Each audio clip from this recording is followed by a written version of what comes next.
apoyar contra la pared.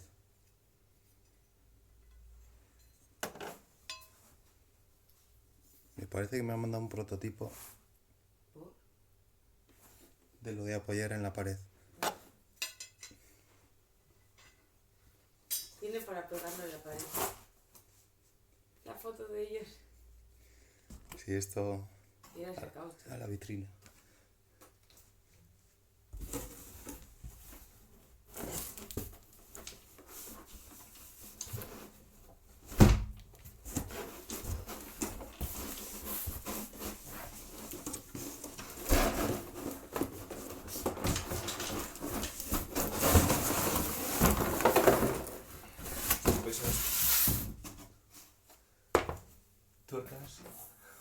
Tuercas sueltas, tornillitos.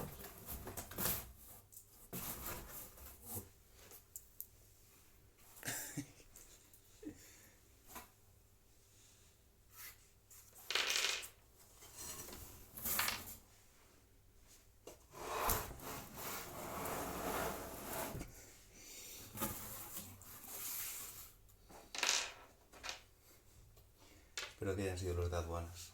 Se ha roto un poco. ¿Dónde? El cartón. Sí que es duro.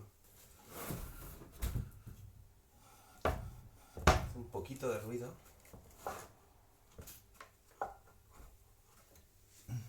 Pero en general está muy bien.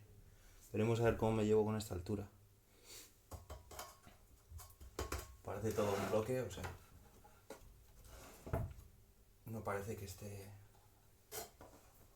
Que tengo holguras. Tiene esto atornillado. Esta maderita. 4 tornillos.